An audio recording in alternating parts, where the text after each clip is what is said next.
Hi, everybody. My name's Bernie, and I'm an alcoholic. I was trying to look cool. I don't know how to do that, so that's... And I just can't... God, yeah, zippity-doo-doo, anything. I just, gee. But anyhow, I'm real glad to be here, and I can't tell you how happy I am. And if you ask me if I'm nervous, I was on my way into the meeting, and I saw a parking spot and turned around and almost backed up into somebody from one of my groups, and it was really something else. But I am so thrilled, and I found out why I'm here. I really did. I've been trying to figure out how I got here, and I found out I needed to be here to hear what has been going on here, and it's just been overwhelming, and I am so grateful that I can't tell you what it has meant to me to be here. What I heard from those speakers was just something else. Starting Friday night, I didn't get the chance to hear Terry, but with Fairley and then Duffy and Clancy, and it's just something else. It moved me so much because you see, you've been subjected to these people that have been in this program 2 years less than God, you know, and they know how to do this, and they tell you how the program works, and they tell you all these things, but I'm one of the sick ones that's still in the recovery process way back. My sobriety date is January 21st, 1980, so I'm a brand new one, and I really was humbled sitting here the last couple of days. It's really meant something to me because Bonnie's been running around telling me, you know, Bernie, this is not about being good. This is not about being good. And God, it isn't, is it? It's just about being here and being grateful for it. And I heard Vince talk at Selland Arena in 1983. And I remember him saying, you know, that he ended up on the Coast Highway and he didn't know what was happening to him or where he was or what was going on. And I identified with that real well. And he said, there's no way to get from Selland Arena, from the Pacific Coast Highway to Selland Arena. Just no way. And I'll tell you, there's no way. His story was something, but mine is really something else, because there's no way to get from where I was that night of January 21st, 1980, to being here talking to you. And I am not here. I wish I could come here and tell you what it was like. I wish I could tell you that. See, it'd be so easy to tell you what it was like. But I talk to people a lot. And I have a job that requires that quite frequently, and especially on Sunday mornings. But I can't tell you what it was like. I've got to tell you what Bernie was like. My sponsor had reminded me of that many, many times, my first sponsor. You don't tell them what it was like. You tell them what you were like. And what I was like was really something. And then you tell them what happened, and then you tell them what you're like now, what's happening now, to the best of your ability, because you probably don't know what's happening to you. And so to the best of my ability, I can't tell you a story. I can't tell you how to do this so right, and some of these, I kept listening to these two guys just and saying, oh my God, listen to them. They've got all these ways to work this program and to do it so right, and they know what they're doing, you know, and I'm still trying to stay sober. Dear God in heaven, I'm just going at this thing one day at a time, and it's really something for me. So what I'm going to do is tell you what I was like, spend some time on it, because I have to remember it. And I'll tell you, this happened to me the last time I got to talk, and I thought of it this morning when I was sitting here. I look at all you people, you know, and I say, I don't want to tell them what I'm like. I don't want to. And I really don't, because you might still think I'm not that bad. And it's really, but I got to tell you. And I remember I was standing in the parking lot at Palm and Bullard, loading Pepsi-Cola in the back end of my car. This is not too long ago, loading Pepsi-Cola. And I was loading it in there, and I just said to myself, I don't want to tell him. I don't want to tell him. And I got to tell you, so I'm going to start. I'm trying to avoid it for a long time, but I can't. So here goes. I was born in Chicago, Illinois. fine Christian parents. And from what I've heard of a lot of speakers, I'm not too sure that's a good place to be raised anymore today. But that's where I started. My mother and father were terrific people. I was loved. I was just given everything. I tell you from the start, though, it's an interesting thing. My daddy was an alcoholic. My mother should have been the founder of Al-Anon. She never joined. That was the only problem. And my daddy was a periodic, and the reason why he was a periodic is because Mother wouldn't let him drink, except on occasion he got away. And when he did, we all knew it. Except he didn't get drunk. He had anxiety attacks and things like that. And that's the kind I was raised, but I was loved. I really felt loved. And I was an only child. I had a sister who died when she was born.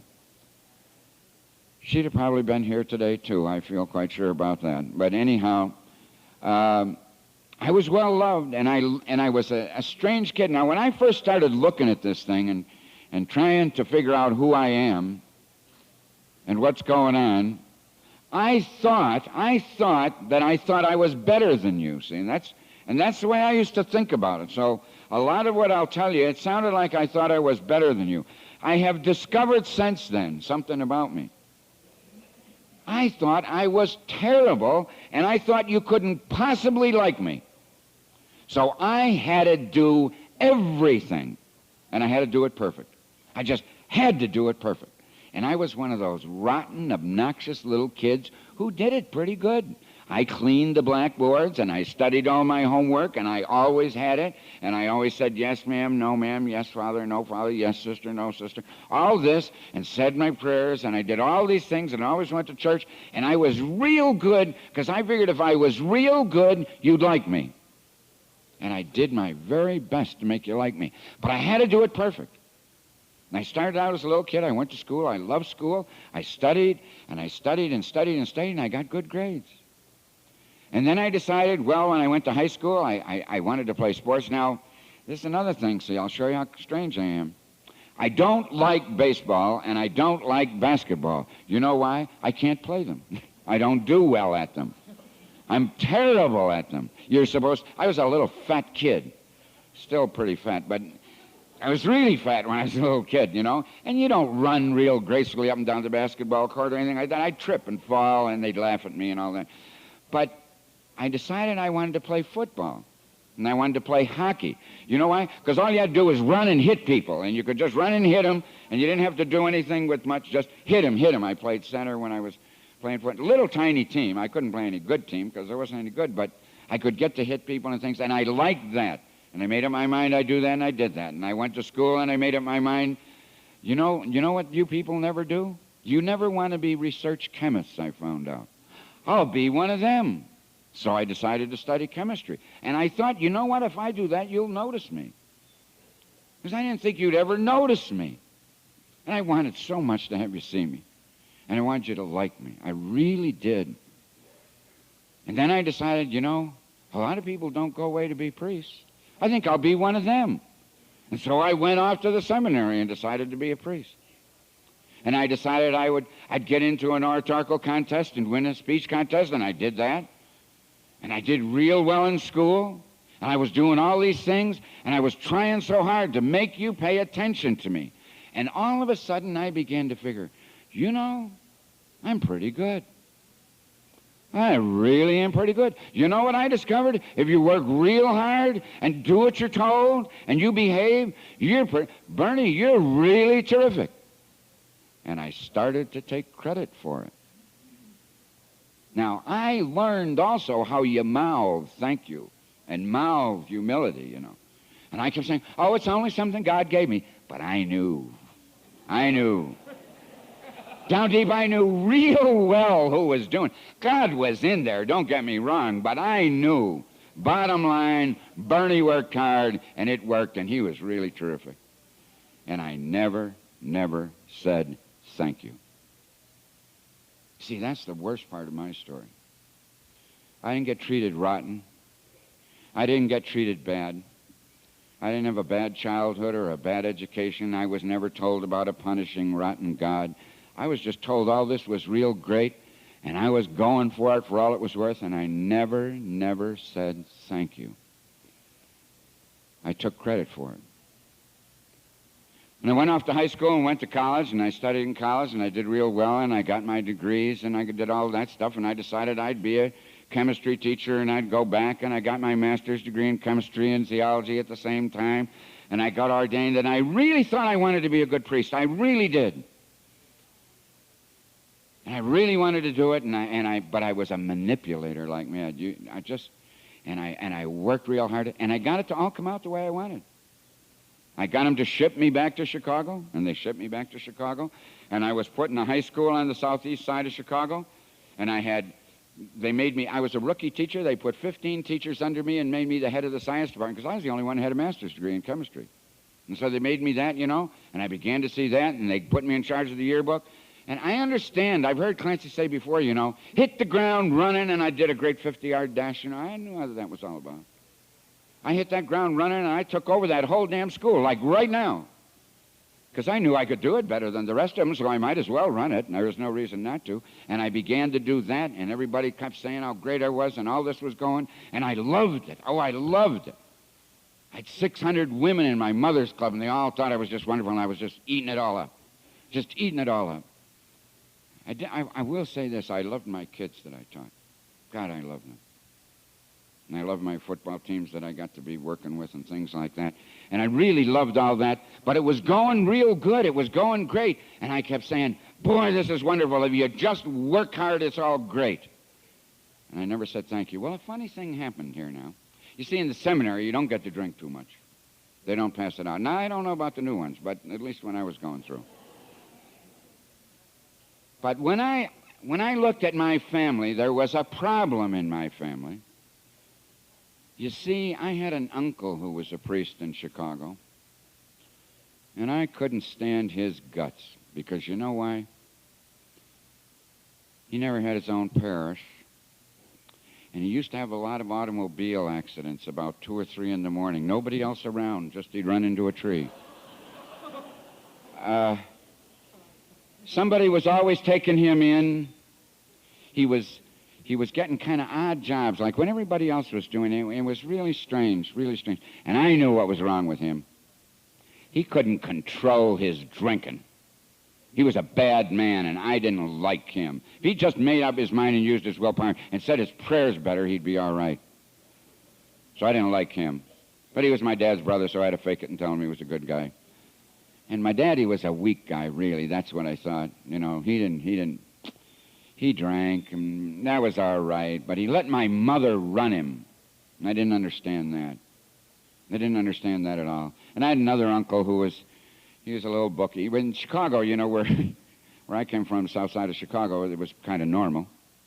3 Ps, priests, politicians, and I forget what the other one is. Bookies, something like that. That's not a P, but that's all right. But that's what my other uncle was. He was a bookie.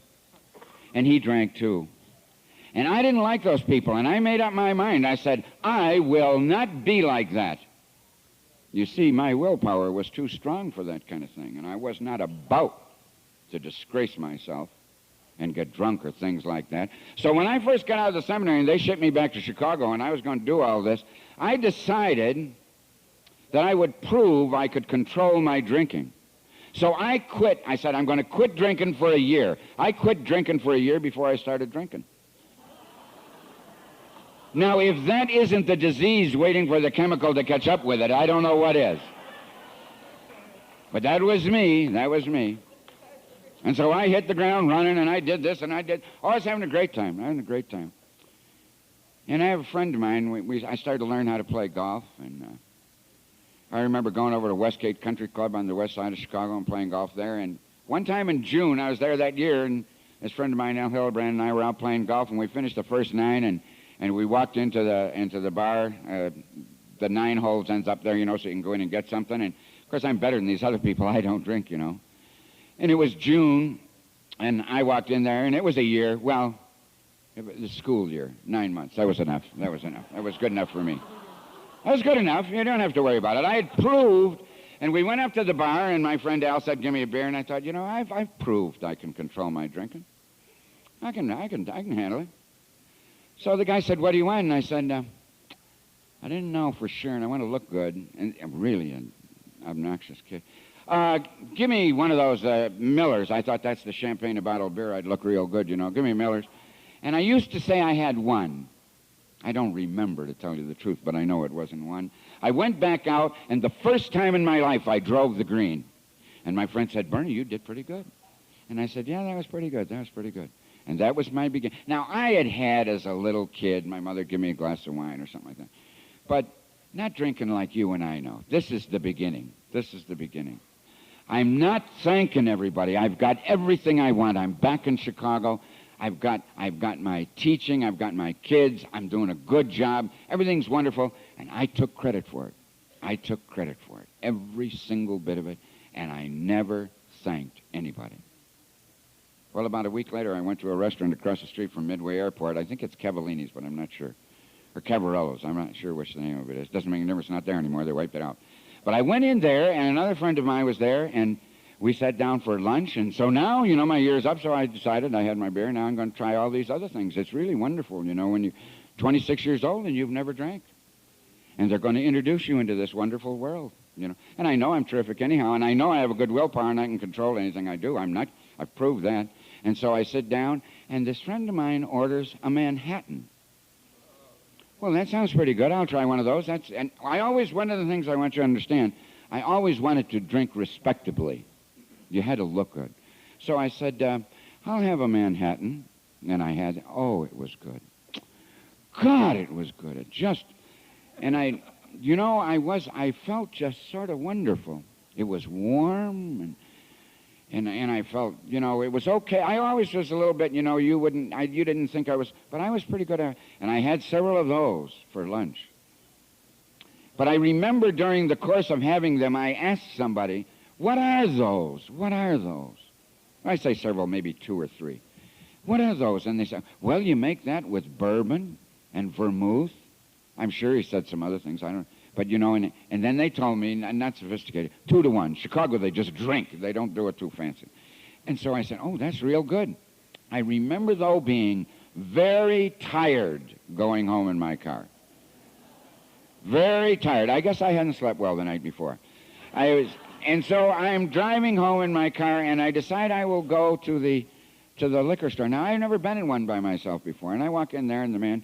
These people had a habit of keep asking you, what do you want? What do you want? And I said, well, I want a bottle of whiskey. Because I didn't know names for it or things like that. In Chicago, we call it whiskey. You know, and he said, what kind do you want? And I remembered my dad had, you know, Seagram's 7 Crown or something. I thought that was real fancy. So I said, I'll have one of those. And then I said, that little red wine, it's a little Italian wine or something like that. He said, vermouth. That's it. And he gave me a little bottle. And I went home to my room that night. And I got a great big snifter with ice. And they told me how to make this, see? Well, I didn't pour it all at once, but by the time the night was over, I'd poured in the bourbon and poured in the vermouth, and I drank the whole thing that night. And God, it was great, and I loved it. But now begins my lying, because from that day on, I never admitted I had a hangover. You see, that was weakness, and I must never be weak.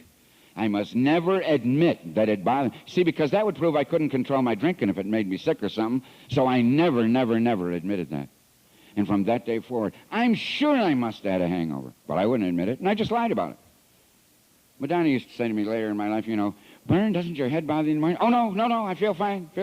I would never admit it. 2 days later after that, or sometime in the next week, a friend of mine took me out to the Veterans Hospital on the west side. We were going to visit somebody. Got there a little early for who we were going to see, walked into a bar and walked up to the bar, and the guy says again, what do you want? I mean, this is a wonderful world to be introduced to. What do you want? They don't really care. You can have anything you want. Well, I had seen some movies. And in these movies, if you're really cool, you don't drink whiskey. You say, I'll have a scotch and soda. So I said, I'll have scotch and soda. And I had several of those and went home and threw up, and I've never drunk soda again. And I really believe that. Really thought that's what it was. It never dawned on me it could have been anything else. Well, that's how it started, and that's enough of that. And I kept going on and on. And I I learned how to fly an airplane. I wanted to fly an airplane. I learned how to do that, and I passed the test for that, and I took credit for that. And you know why I flew that airplane?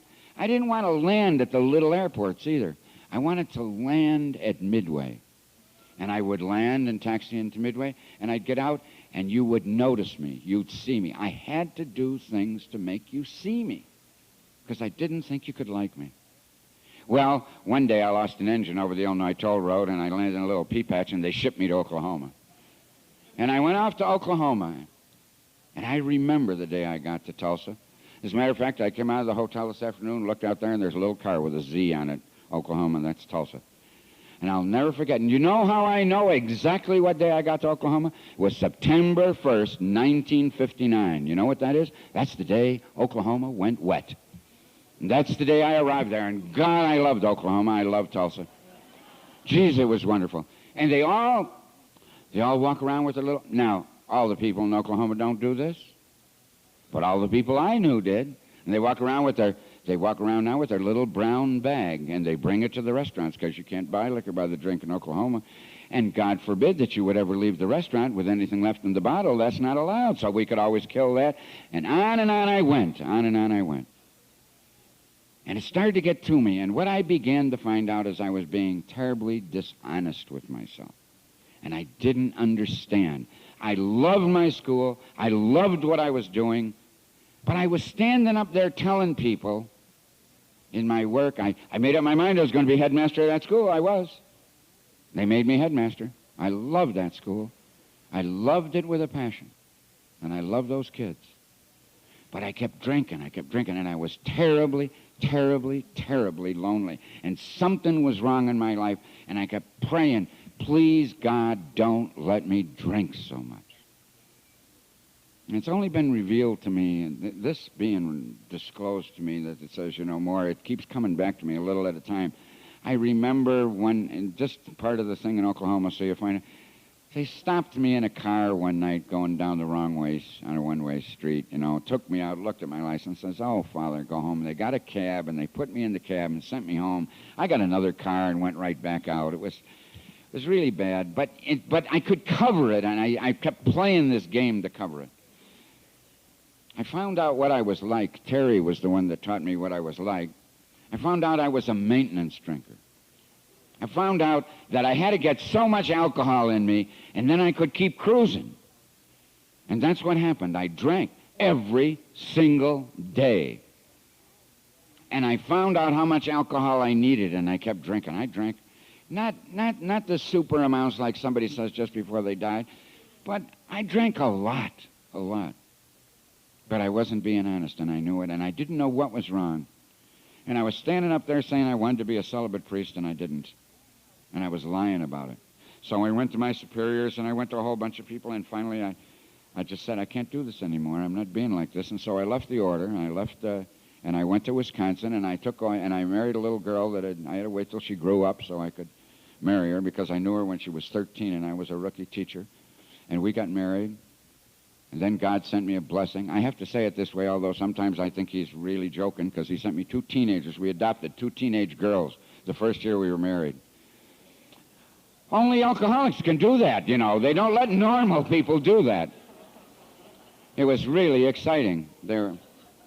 And I was running this great big public high school now, and I met a priest that was become very important in my life, a priest by the name of Father Bob Childs, and I had my orders received in the Episcopal Church, and the next thing I know, I'm back at the altar, and I'm teaching my school again, and I have, everything's just going great.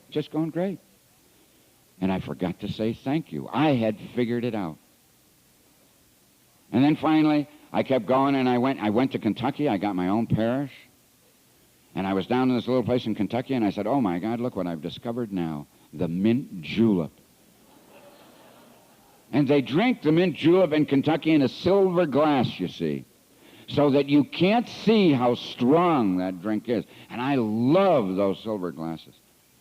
And I began drinking them. Now, I've got everything, see, because I've figured it out.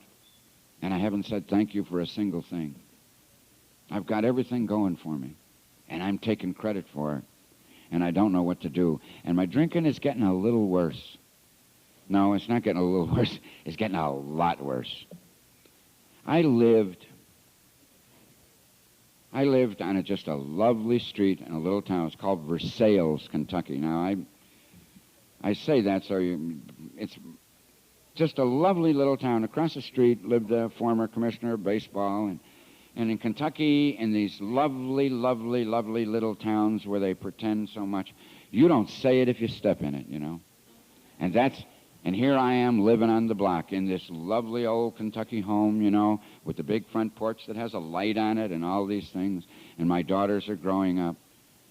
And I go out, and I remember this one night. I'm going to tell you how I got, you know. I remember coming home one night, and my daughter's standing there with her fiancé. And I was so drunk when I got up to the front door, I couldn't get the key in the door, and I sat there and wet my pants all over the front porch. That doesn't go over real big in a little Kentucky town. But that's what I was like. And I remember another night when April was going to get married, they gave a little party, and I went out and I tried to behave very, very well. I remember real well, trying to behave. God, I wanted to behave well. And so I controlled my drinking. And Madonna would say, don't drink so much now before we go out, Brian. Oh, I won't. Quick. Two Manhattans. They were the big julep cups full. Boom, down. Get those down so I could be cool when I got to the party and not drink so much. And these were all my people from church, my parishioners, you see, and so I had to pretend pretty good. And then it'd get down to the last few, and then I could start drinking. And she reminded me of it the other night because we were talking to some people. And I just started blabbing away at the mouth and saying stuff I wasn't supposed to say, and I got so drunk, and I got in the car, and you wouldn't expect this. I screamed and ranted and raved and did all these things and fell down. And then the next thing I remember is I am fully clothed, laying on my bed, and it's about 10 minutes to 8, and I'm supposed to be on the altar at my church at 8 o'clock. And I jumped up, and I ran in the bathroom, and I looked in the mirror, and I was full of blood.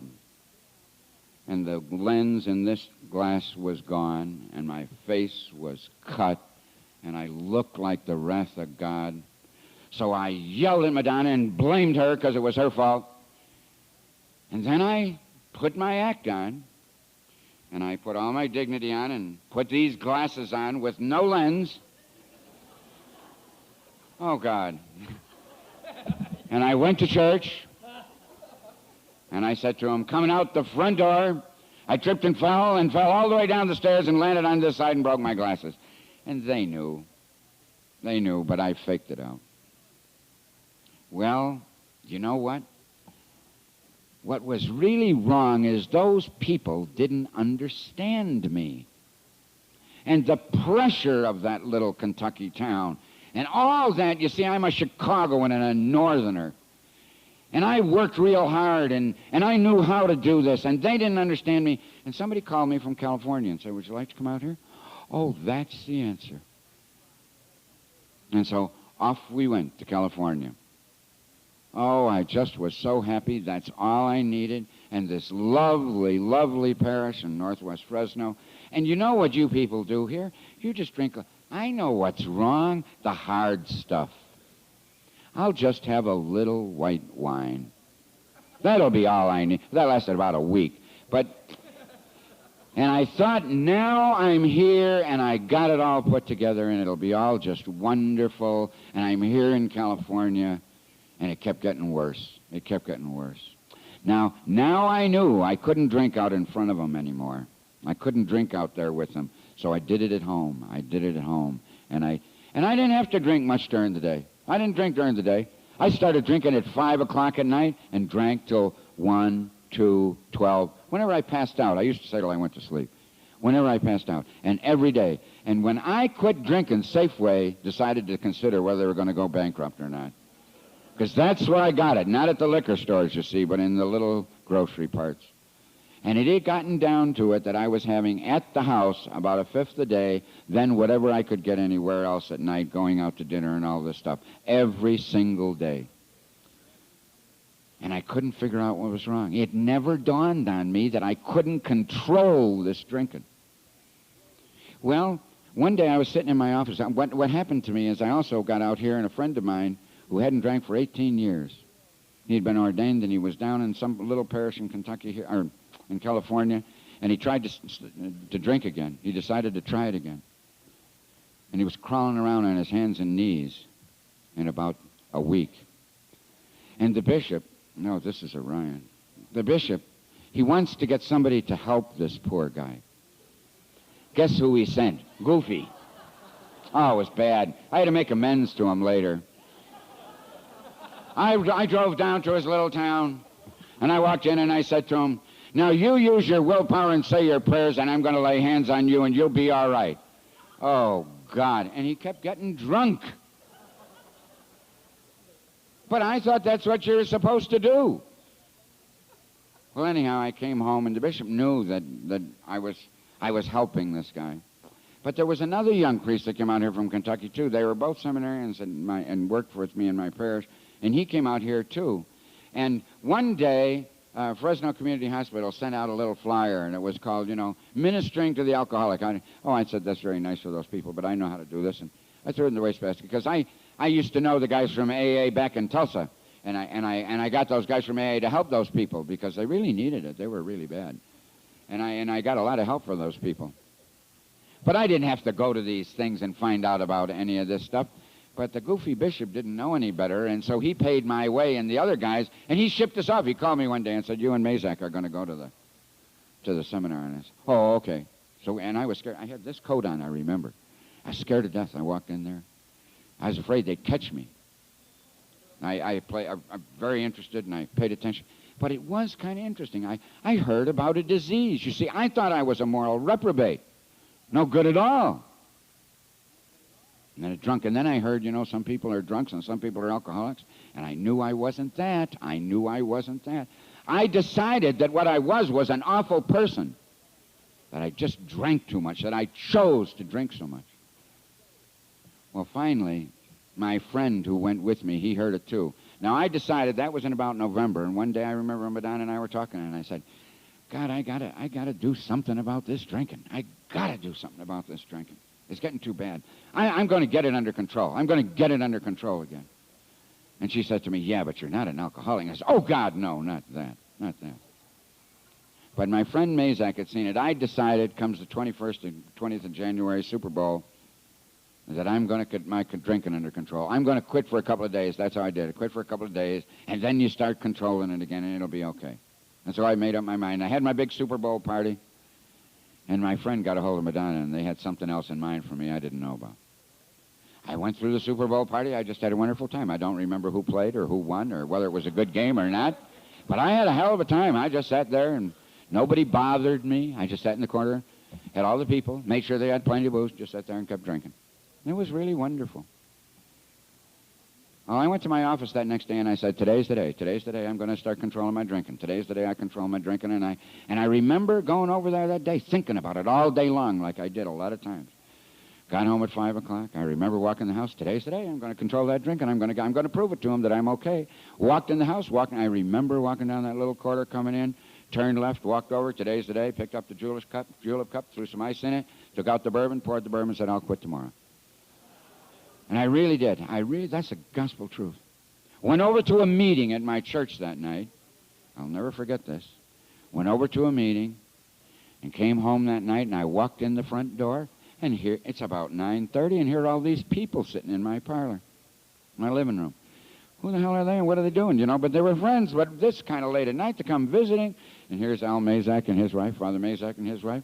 And there's Madonna over there, so she wasn't hurt in an accident. It's not a funeral. Another couple from the parish. They weren't laughing or fooling around. They were kind of serious. And there's a kind of bald-headed fat guy sitting over in the corner. And I don't know who he is. But I recognized him from someplace. I don't know who that sucker was, but and I had to look good. And hi, hello, how are you? I remember you. You're, what's your name again? And he got up and he walked toward me. And he said, my name's Ashley Dick, and I'm from Fresno Community Hospital. I said, oh, my God, you're here for me. And I knew right now. I knew. This is it. So my mind went to work right now. They're going to try and make you say you're an alcoholic, throw you in that hospital, and you're going to have to quit drinking. Be careful, sucker, if you've had it. And I was really scared. God, I was scared. So I had seen this thing that they do on you, you know, an interview, because these people love me. I seen it. I seen them do it. In fact, that lady right there, I saw her do it, go through it. At that seminar they put on, you know. And I remembered. They're going to do an intervention on you, so watch it. So I said, okay. First thing I did is I sat down in the chair and told them awful things, all the awful things I'd ever done. All the awful things I'd ever done. I remembered right now. I told them about the last time I went to a party in Chicago, just before I came to California. It was at my sister-in-law's house. Once again, I tried to play it cool. Once again, I came out of a blackout at 2 o'clock in the morning, going to the bathroom over in the corner of the den. Didn't know what I was doing. I told them this. I figured what they told me is if you tell them all these rotten things, they'll think you know what you're doing. And so I told them everything. I told them about just everything. And they said, yeah, Bern, that's why we think you're so sick. Oh, geez. So then I said, okay. I tell you what. And I got up, and I ran over by, I remember, I can see the room right now, and I remember it. And I ran over by, we have a china cabinet in the parlor there, and I ran over by that, and I had my back to them, and I knew they were behind me. I said, tell them you'll quit drinking for a year. They'll believe you. Okay. Listen, I didn't know it hurt you guys so much. I really didn't. And I feel awful. I really do. I feel so bad. And I tell you what, I'll quit drinking just to prove to you how much I care. And they didn't say nothing. And I said, don't you believe me? And they said, no. Oh, God. Then it dawned on me. I had the bishop's private phone number in my pocket. And my friend Mazak had said, you know, Bernie, we love you so much we went to the bishop to talk about your drinking. Oh, my God, you rotten. And I had helped bring him out here and get his job, and that's the kind of friends I had, you know, people like that. So I thought to myself, I can con that bishop. I think I could have. I made a serious tactical error, though. And the way I got up from the chair, they were all sitting there. They didn't know what I was doing. I got up from the chair, and I made about 3 steps. I was going to go to the phone and call the bishop. And I thought, my God, what if Mazak's lying? And I called the bishop at 10:30 at night and tell him, there's a bunch of people in my house, Bishop, telling me that they want to ship me off to the hospital because of my drinking. What if Mazak lied and never talked to the bishop? Oh, God. So I sat down. That was a serious error I made there. Serious error. Well, I used to say I didn't know what happened. I know real well what happened right now. I know real well because I understand when I hear people say just that long moment of clarity. I looked down at this lady right here in that white blouse. And she was sitting over in the corner, and they told me I was going to lose my parish. How I can handle that. And they told me they weren't going to visit me anymore. And they told me that they were sorry for me and that I was real sick. And this was going to happen and that was going to happen. But I knew what the next step was going to be. I knew it real well. I knew she was going to say to me, and I knew she loved me. And I loved her with the bottom of my heart. And I knew she was going to say to me, Bern, either you get help or you can go. And I think God moved me. And that was my moment of clarity, just for that instant. And I sat down and I said, tell me about it. And when you say tell me about it, you grabbed that sucker and get him off to the hospital. And they had my bag packed and ran out there and put me in the car, and off I was gone. Jeez, it was something. I'll never forget it. And then I remember, I went downtown with Ashley, but he did tell me one thing. I don't remember this, but I remember riding in the car. And I turned to Ashley and I said to him, I don't know what's going to happen, but I know one thing. At least I can take the mask off. And we got down to the hospital, and I remember walking in there. Now, I know most people aren't as lucky as this, but I walk in the hospital. Do you know what kind of a sign they have over in the door as you walk in that hospital? It's the drunk room where they're going to lock you up, you know. They have a big sign that says, "Abandon all hope, all ye who enter here." And that's, God, it was awful. You know, the most favorite thing in the world is not to be the drunken priest. It doesn't go over real big among all the people. And I walked in there, and you should see how sick those people were there. God, they were a bad-looking group. Just really. And now I had surrendered, but I took it back by this time already. And, you know, it didn't take too big an... And I remember walking in there, and they had told me, you know, they went through all the nonsense about, why, there are some fine people in there and all these kinds of things, you know, and there's all kinds of people, and nobody will know where you are. And I walk in this damn place, and hanging on the wall, guess what they had out in front of everybody to see? The 12 steps of Alcoholics Anonymous. I thought, oh, my God, they'll all know. And there it was, and I started from there. But I do remember going to bed that night.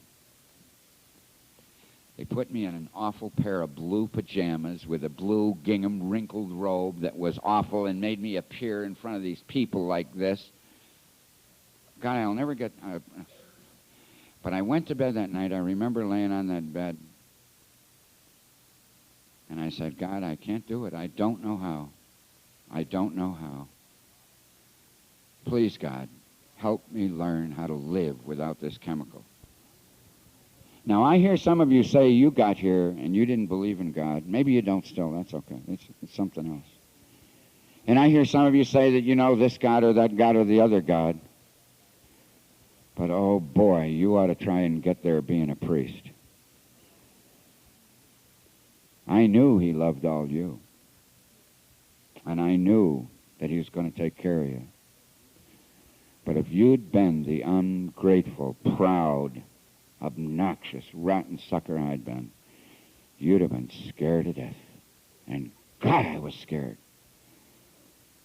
And I laid there and said, please help me to learn how to live without this chemical. And the next day I got up and I hit the floor and I was going like mad and I was trying to impress everybody. If I read my books, maybe they'll... After all, I had gotten my degrees. I could pass this course in 10 days and they'd let me out early. You know? And so they send me over, they start sending me out to meetings. And the first day I was there, I went over to the West Side Fellowship, and we sat on the edge of things, and the ceiling's falling down and floating down on me and stuff like this. And I'm seeing all these people. But I began to hear them talk about how they felt. They were publicly admitting that they were afraid. And they were publicly admitting they couldn't do things, and they were saying things, and they also, I found out, I have a little knot that forms in my stomach the minute you begin to disagree with me. And I know most of you couldn't understand me, because my problems were different than yours, really, when I got... And I knew all this, and I began to hear it. And it came time for me to tell them my story. I'll never forget this. And I didn't understand what was happening, except I kept going along. I'll do their thing. They kept saying I'm a grateful alcoholic. I thought, oh, my God, this is sick, but I can go through anything. And I kept going to their meetings and going to their meetings. And finally, one day they made me sit down, and I was going to tell my story. I was going to tell them who I was. I wasn't smart enough to know you're not supposed to do your fifth step in front of a crowd. And so I told them everything. Oh, God, I hope those people stay sober. But anyhow, it's just really... Anyhow, I told them, and about halfway through the thing, I just started to cry. And I said, oh, my God, how ungrateful I've been. How ungrateful. And that was the beginning. I think that was what happened.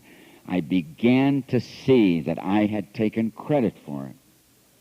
I had to admit, I heard you say, and I had to begin to say, yes, I am a liar. Yes, I am a thief. Yes, I am a cheat. Yes, I am self-centered. Yes, I am proud. Yes, I'm a proud, obnoxious, self-pitied, just jerk. But you still love me. And God, that was hard to swallow. And I went on, and my fifth step was kind of... It's really bad. Anyhow, I told him, and about halfway through the thing, I just started to cry. And I said, oh my God, how ungrateful I've been. How ungrateful. And that was the beginning. I think that was what happened. I began to see that I had taken credit for it. I had to admit, I heard you say, and I had to begin to say, yes, I am a liar. Yes, I am a thief. Yes, I am a cheat. Yes, I am self-centered. Yes, I am proud. Yes, I'm a proud, obnoxious, self-pitied, just jerk. But you still love me. And God, that was hard to swallow. And I went on, and my fifth step was kind of a little anticlimactic because I told him about all this. I went through that, and I remember this little lady that was there. Her name was Edie. God love her. Jeez, I loved her with a passion. She'd make a salty sailor sound like a panty waist when she talked to you, but I mean, it was really something. And Edie sat me down, and I'll never forget the second day I was there, and she said to me, how do you feel? How do you feel? I said, I'm embarrassed to death. God, She said, why? I said, I'm a priest. I'm a drunk. They ship me. Holy jeez, what do you mean? Why do I feel? Why are you embarrassed? She said, man, you're just sick. You're just sick. And she didn't know the hell that I was in. Boy, when I heard Clancy and I hear Duffy and I hear all these other people talk about, the hell they're in, I thought, God, we all have our own hell, don't we? My hell was unbelievable, unbelievable. Because I knew I was rotten. And I knew it was awful. And then Edie had to break through that pride, see, because it was kind of like supposedly, and what I was then embarrassed. And she said, you don't have to be embarrassed. You're sick, man. And then she pointed to some little guy who was sitting over in the corner. I don't mean you, Jim. She pointed to some little guy sitting over in the corner, and he was being have to leave that day because he didn't have insurance, and he didn't have this, and he looked like, and this guy couldn't teach me nothing. Oh, why was she going to ask him? And she said, tell him how to not drink. And I thought, oh, geez, here they go. And he said, oh, don't drink, go to meetings and pray. And she said, and you do that and do it in that order. You keep your praying until after you don't drink and go to your meetings. And I thought, oh, my God, that's pretty simple. And I began to start that. I remember 5 o'clock came that first day. Nothing happened. I couldn't believe it. Dear God, it went by, and I went to a meeting. And 5 o'clock came this next day, and I went to a meeting. And 5 o'clock went the next day, and I went to a meeting. I didn't know exactly how to take these steps. There's a guy sitting right back here, though. I remember sitting down with him one night and saying, I don't know when I know I'm ready to take the steps. I remember him telling me this. Oh, he said, Barney, it's real easy. He says, right in the book. I said, I've read the book. It's not in the book. He said, yes, it is. He's right in the book. If you want what we've got and you're willing to go to any lengths to get it, then you're ready to take certain steps. And I said, oh, God. Damn, it makes me mad. I've studied. Jeez, and these people give me this. But they made that thing up for me. Kiss, kiss, kiss, kiss. Keep it simple, stupid. And she kept saying it to me all the time. And I went through this treatment and I got out. Well, while I was there was something really happened to me. It was really tremendous. I was sitting down at a table one night there. This is what's starting to happen. There was a guy came along. And he worked at the hospital. And he was a real nice guy, and he tapped me on the shoulder.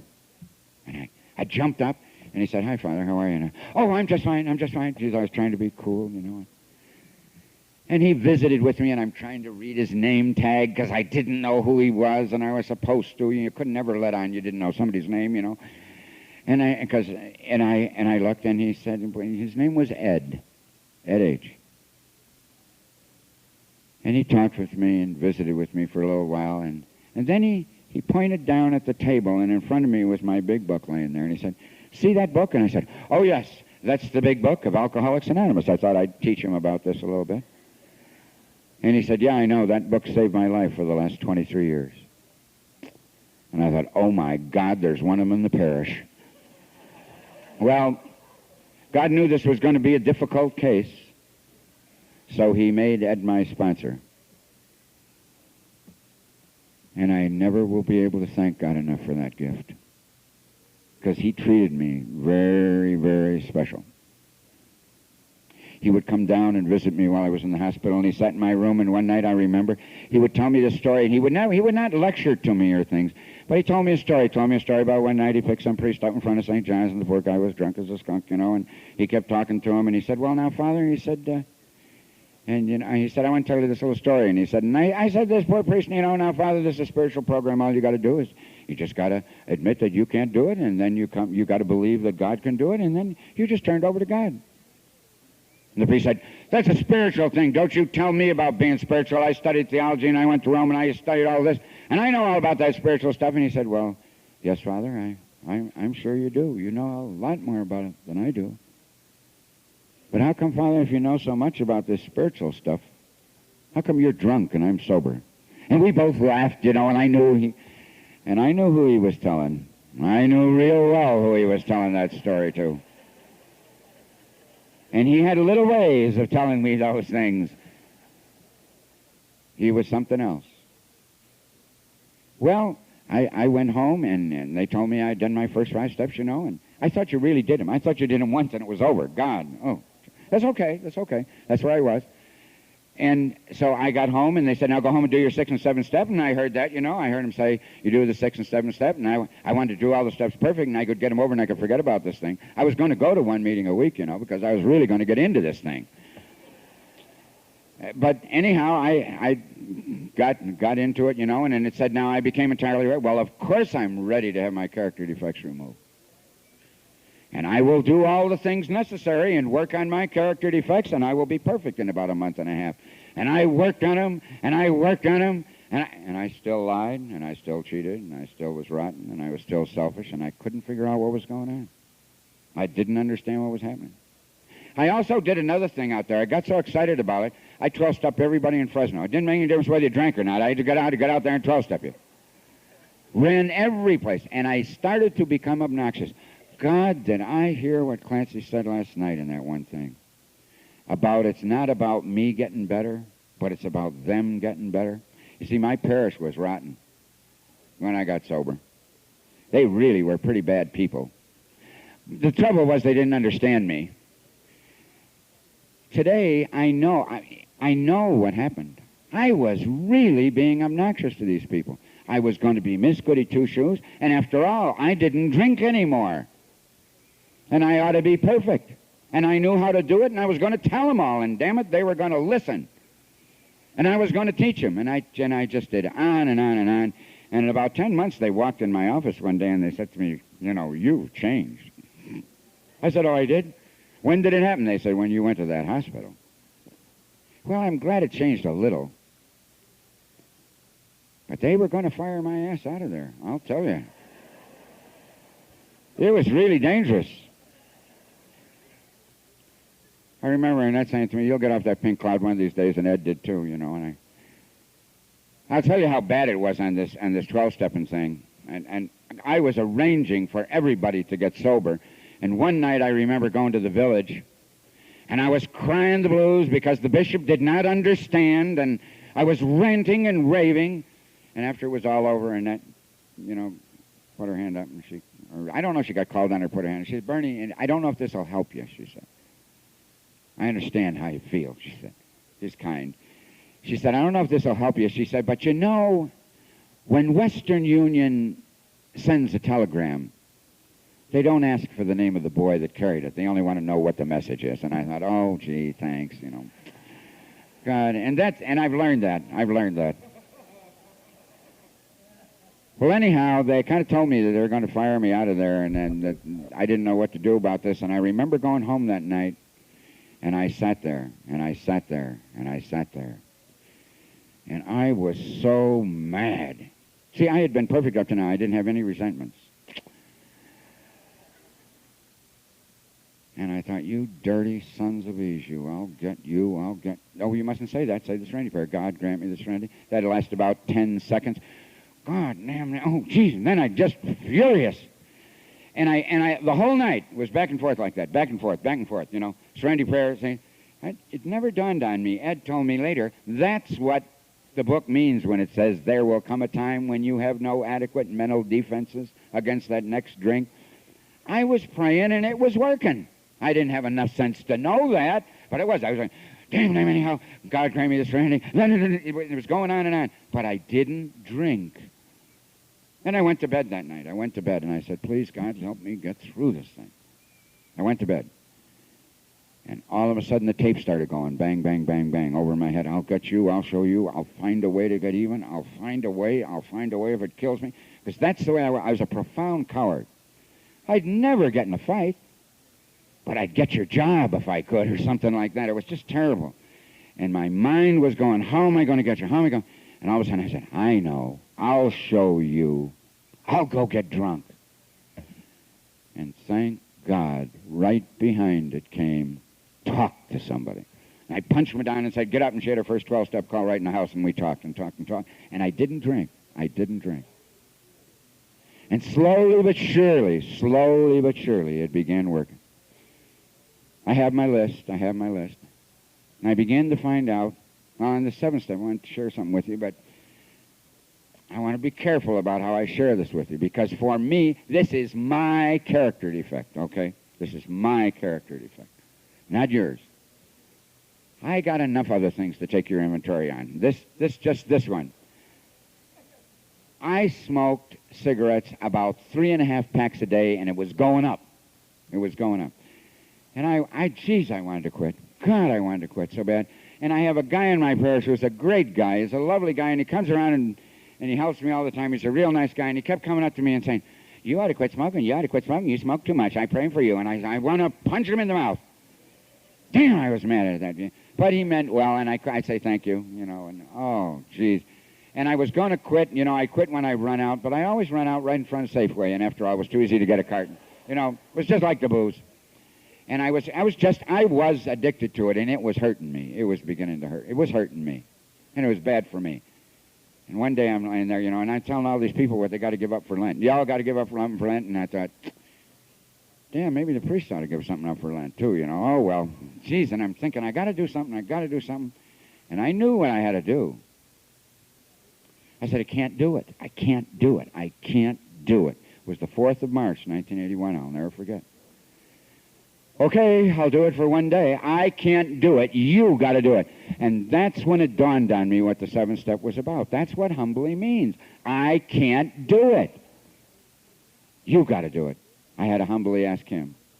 And what I have found since that time, what I have found that works for me is this, that the degree to which I want to get rid of those character defects, whatever they are, and the willingness I am to say I got them, that they're my character defects, and ask God to do it and say I can't, to that degree he'll take them away. And so I have a whole bunch of them at varying degrees that I want to get a little bit out of it and so forth and so on. But he works on it, and I do the footwork. And I remember hearing Johnny Harris saying something about, you want to quit lying? Don't lie. Ask God and don't lie. God, I hate that kind of simplicity, but that's the way it goes. Just drives me nuts. And so I kept going, and I tried that, and it works. And that's how I work the 7th step today. I don't really want to lie, but I do. But I don't lie as much as I used to. And I don't want to be envious. Gosh, I hate those things. And I'm jealous and envious. And I'm proud, and I'm self-centered, and I'm full of self-pity. And I don't want to be that way. But to a degree, I don't want to be, and to a degree, I admit it, and to a degree, I go to God and say, God, please help me, I can't do it, and then I don't do it quite as bad as I used to. And I find out that's what the book meant. I heard it the first night I went to a meeting. Do not be discouraged. No one among us is going to maintain anything like perfect adherence to these principles. I thought I had to be a saint. I knew I was working this program wrong, because I wasn't getting canonized. And I find out that's okay. That's okay. You see, what I found out, I heard a speaker say at a meeting, God loves me all the time. God loves me just as much whether I'm blowing somebody's head off or whether I'm putting my hand out. The problem is with me. And I've made out my list. I put all the people on the list. I have a list. And I make it out, and they're on it. And I go around and I try to make amends, and I try to ask people, and I found out, I used to think I had to make it up to you. I found out it's me. I know that. I had a friend of mine who told me, he went in and make amends, and the person said to him, you were no good when you started, you're no good now, and get away from here. And I thought, oh, that's awful. He said, no, it isn't. That's what it's about. And I used to go running over to Ed. I find out that one of the best ways I make amends to the people in my parish and the things I did is to try and be as good a priest for them as I can. I got to share with them and tell them who I am, and they all know I'm a drunk. It's awful hard to kind of play saint, when they know you're an alcoholic. Geez, it's really something else. And I don't apologize for my alcoholism. I tell them right up in front about it. And it really makes me begin to be grateful. I remember I used to go over to Ed, and I would sit down and I would talk to him. And I'd rant and I'd rave and I'd scream and I'd do all these things, and I thought he was going to tell me, well, now this is how you do it. And he'd say, well, yeah, Well, did you go to a meeting? He never had any good solutions for nothing. I'd read the book. Why don't you read page 58 over? Why don't you read more about alcoholism? There's an awful good thing in the book about, you haven't got the power by yourself. That's the problem. It's not. Never had anything practical for me. Just those kind of statements about the book. And go to a meeting, and go to a meeting. He'd take me to a meeting, and then every so often, he'd take me off. And this is what I heard yesterday. It scared the heck out of me, too. He'd take me down. I remember he took me down to visit a guy in detox who had been sober 18 years. Said, I want you to do me a favor, will you? This was always the way Ed would do it. I want you to do me a favor. Would you come with me? We want to visit somebody in the hospital. And he'd make me go in and see and talk to somebody. Or he'd make me, I'd call him or he'd call me, and we'd go out and 12-step somebody. And he'd make me sit down. And then he wouldn't talk. He was all big mouth about going to call on him. Then he wouldn't talk. He was the expert. He's the one that was sober 20 years. He'd make Goofy here talk, and I didn't know what to say. But he'd make me say it anyhow and tell him what I was like and all that kind of thing. When it comes down to making the last 3 steps on this thing, I find out that one of the best discoveries I'd made is when I was reading the book, and it's only becoming clear to me lately. It says in there, and I die laughing when I read it, when we retire at night, we go through our day and constructively review our day. And it says, were you, I can't remember them now, but, were you unkind? Well, certainly. And did you lie? Well, certainly I did. And did you not discuss with somebody else? Well, no, I wouldn't tell people about what I needed. And did you do all these things? And did you do all these things? And then did you notice it says in there, now we must be very careful that we don't get morbid or guilt-ridden. And I thought, if you had a day like mine, you would. Why not? And then it says, and I didn't understand this. It says in there, and it dawned on me. When you're worrying about how bad you are, you can't think about anybody else. You're into self-pity. It says, just say that awful word. You are wrong. Ask God to forgive you and ask him for directions. That night they did my intervention, I could have gotten an Academy Award for the way I acted and told them how sorry I was. And I never said I was wrong. I don't say I'm sorry anymore. I say I was wrong. And that really hurts. That really hurts my pride. I hate to say I'm wrong. But I am, from time to time, just. I didn't get perfect yet. And so I try to do the 10-step every day. Sometimes I have to do it 10 or 15 times a day. But I find out I can a little better than I used to say I'm wrong. And then I go on, and I'll tell you, this has been a great blessing, though, in the business I'm in, is the 11th step, at least the first half of it. Because you don't know how hard it is to have to direct the whole world. I used to have to decide whether Aunt Mabel should get better or George got the job, whether it rained on the south side of the city but not on this picnic, and all these, and it was very hard. That's why I drank a great number of times, was to control the world. Now, if you'd asked me, I thought that, I'd say, of course not, God knows what he's doing, but I'd slip him little hints on how he was supposed to take care of it. Today, I know, I don't like to accept it, but I know that what he puts down for me is the best thing in the world for me. And I had in this valley, I had my best test of that last March 10th. I wanted something so bad I could taste it. Oh, God, I wanted it. And it was for other people, not for me. It was for my wife and children and all that, not for me. I wanted this so bad. And I prayed so sincerely, dear God, please let this happen. However, being a good member of the Fellowship of Alcoholics Anonymous and working my 11th step to the best of my ability, if you don't want me to have it, it's all right. Because I know how to work the steps, and it really is best for me. And so on the 10th of March, God said, no. Oh, God. I drove here to the valley. I did everybody's inventory. I consigned many places, people to a lot of places they won't go to, I'm sure, because God loves them too much. I called them names and referred to their family background so bad it was terrible. Just, oh, God, and it hurt so damn bad I didn't know what to do about it. But I didn't drink. And I finally had to say, you're wrong, Bernard, you're wrong. And a little at a time, I was able to let go of it. And a little at a time, it got better. I don't say it doesn't hurt at all anymore, but it doesn't hurt so bad. It doesn't hurt so bad. And not too long ago, I have a tremendous capacity of buying high and selling low whenever I do things. It's just unbelievable.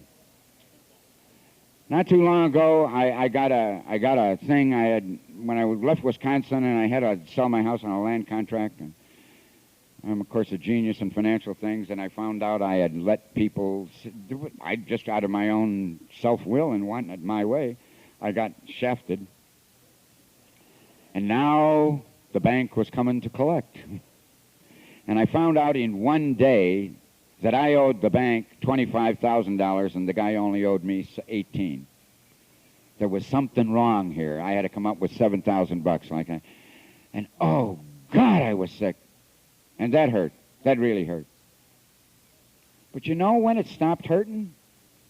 When I was able to say I could go to a bank and borrow some money and pay it and say, thank you, God, for letting me pay the bill. Thank you for letting me handle it. Thank you for getting me through today. And one night I was sitting in a meeting. I never forgot. I was sitting in my home group, Sobriety First. And I was sitting there, and I looked up, and it dawned on me. I said, by damn, I feel pretty good. You know what? Nothing's changed. Just me and my attitude. And I realized that.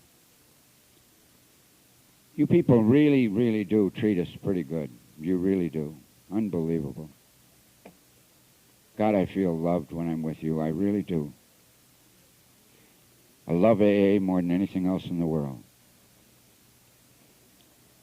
I remember, I can't get too involved. I can't get involved in the politics because I'm a pain in the ass. I'll try to run it if I do.